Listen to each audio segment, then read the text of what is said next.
পালা বদলে থমকে পুর পরিষেবা। দক্ষিণ দমদমে পুর পরিষেবা বেহাল।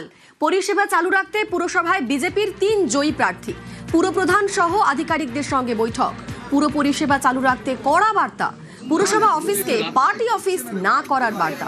বৈঠকে দমদমে জয়ী বিজেপি প্রার্থী অরিজিৎ বক্সি ছিলেন, বিধাননগরের জয়ী শারদত্ত মুখোপাধ্যায়। বৈঠকে রাজারহাট গোপালপুরের জয়ী তরুণজ্যোতি তিওয়ারি। আইনের পথে চলুন, আইনের সঙ্গে থাকুন। শাসকের আইন বন্ধ হয়ে গেছে, আইনের শাসন শুরু হয়ে গেছে 5 তারিখ থেকে। নাগরিককে পরিষেবা দিন, পরিষেবা যদি ঠিক সময় মতো দেন, ভারতীয় জনতা পার্টি, তৃণমূল কংগ্রেসের কাউন্সিলরদের পাশে আছে। রাজনৈতিক ব্যক্তিত্ব যদি তিনি আধিকারিক হয় সরকারি, কোনো ছবি কোনো ঝান্ডা যেন না থাকে। ওয়ার্ড অফিসগুলো সক্রিয়ভাবে কাজ করুক, সেটা যেন তৃণমূল কংগ্রেসের রাজনৈতিক ক্রিয়াকলাপ, কাটমানি, সিন্ডিকেট, দুর্নীতির আতুরঘর না হয়ে যায়।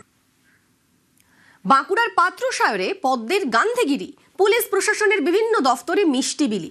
ভয় নয়, ভরসার বার্তা বিজেপির নেতাকর্মীদের।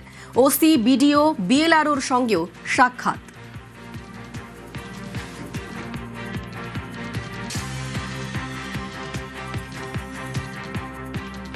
সমস্ত সরকারি দপ্তর যেগুলো আছে তাদেরকে মিষ্টিমুখ করালাম। আমরা ওনাদেরকে ভরসা দিলাম, আমরা আপনাদের পাশে আছি, আপনারা মানুষকে পরিষেবা দিন। আপনাদের পাশে থেকে আমরা মানুষের দলদাস হয়ে কাজ করব।